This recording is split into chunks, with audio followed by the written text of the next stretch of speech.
আমরা এখন সপ্তম শ্রেণীর ছাত্রদের উষ্ট্রাসন কিভাবে করা হয় তার একটা আমরা ডেমো এখন আমাদের ছাত্ররা এখন করে দেখাবে। প্রথমে আমরা হাঁটুটা ভাঁজ করে হাত দুটোকে সামনের দিকে নিয়ে যাব।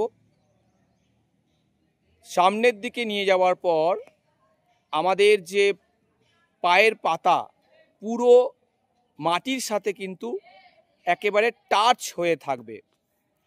আস্তে আস্তে ডান হাতটা ঠিক ডান পায়ের গোড়ালিতে ধরতে হবে এবং বাম হাতটা বাম পায়ের গোড়ালিতে ধরতে হবে এবং মাথাটা পেছনের দিকে হিলিয়ে দিতে হবে, একটু নড়িয়ে দিতে হবে।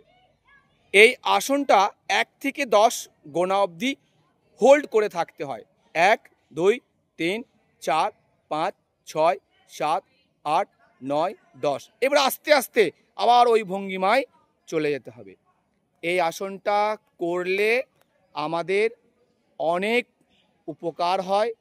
যে যাদের কোষ্ঠকাঠিন্যর সমস্যা থাকে সেই কোষ্ঠকাঠিন্য থেকে মুক্তি পায়, হাঁপানির সমস্যা থাকে সেখান থেকে মুক্তি পায় এবং এই আসনটা করলে আমাদের যে শরীরের যে নমনীয়তা, এই নমনীয়তা বৃদ্ধি পায়।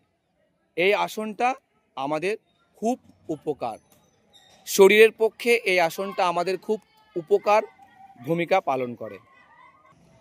এছাড়াও এই আসনটা করলে আমাদের যে পিঠের যে মেরুদণ্ড, এই মেরুদণ্ড আমাদের সোজা হয় এবং আমাদের যে হাঁপানি,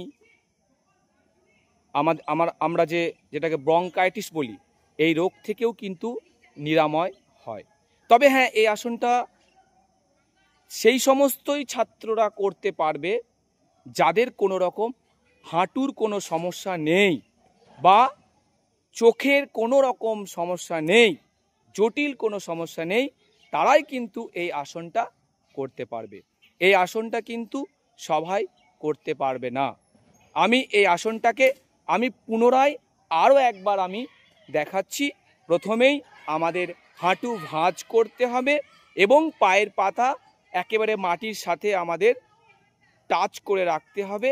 আস্তে আস্তে ডান হাতটা ডান পায়ের গোড়ালিকে ধরতে হবে এবং বাম হাতটা বাম পায়ের গোড়ালিতে ধরতে হবে।